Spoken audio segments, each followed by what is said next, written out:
Au début du XXe siècle, Louis Blériot est un industriel qui s'est rendu célèbre en fabriquant des phares pour les premières automobiles. Désormais, il se consacre à sa passion, l'aviation. Ils sont alors quelques aventuriers comme lui à dépenser tout leur argent et leur énergie pour réaliser un des plus vieux rêves de l'homme, voler. En octobre 1908, c'est sur le terrain du Champ Perdu, à Toury, en Beauce, dans le département d'Eure-et-Loir, qu'il va tenter un nouvel essai à bord de son monoplan, le Blériot 8. Ce jour-là, il est en compagnie de son mécanicien et de son épouse Alice. Le vent est fort mais régulier. Rien à signaler. Cette fois, monsieur Blériot, je le sens bien. Pas si vite, Perret. Je n'ai pas réussi à dépasser l'altitude de 20 mètres, et pendant 8 minutes seulement. Et pendant ce temps, Farman vole 20 minutes à 50 mètres de haut. Il a fait, a-t-on dit, du 75 km/h. Allez, assez parlé maintenant, tourne la manivelle et démarre. Casqué de cuir, 2 grosses lunettes jaunes dévorant son visage, Blériot grimpe dans son engin, écoutant les derniers conseils de son mécanicien.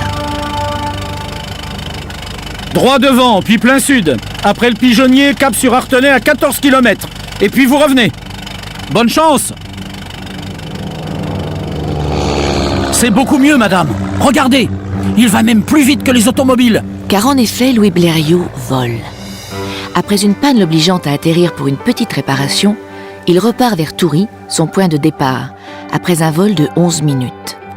Il vient de réaliser le premier ville-à-ville avec retour. Mais il bat un autre record, une vitesse de 80 km/h. Mais revenons à notre pilote après l'atterrissage de son aéronef. De retour vers Paris, dans leur Panhard Levassor, sa femme Alice le presse de questions. Elle s'intéresse beaucoup à ce qu'il a pu voir de la Beauce. Blériot décrit alors les moulins à vent avec leurs grandes hélices en bois qui semblaient le saluer, les granges remplies des moissons, la cathédrale de Chartres vue du ciel. Mais déjà, il a la tête ailleurs. Dans les semaines suivantes, après un vol infructueux vers Étampes et Chartres, il décide de continuer ses essais à Issy-les-Moulineaux. Il persiste, il essaye, il tâtonne. Et, le 25 juin 1909, il vole 15 minutes 30. Le lendemain, 36 minutes. Puis, le 2 juillet, 42 km en 47 minutes, un vol durant lequel il se brûle sévèrement la jambe. Mais il a déjà un nouveau projet. Il en informe son épouse. Alice, je dois te parler de choses sérieuses. C'est grave, mon chéri? Alice, j'ai volé 42 minutes. Et alors? Et alors?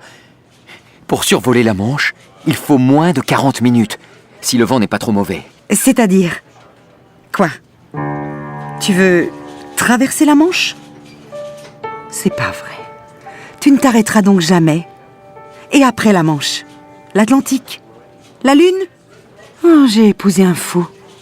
Tu ferais mieux de soigner ta jambe. D'accord, vas-y. De toute façon, tu n'en feras qu'à ta tête.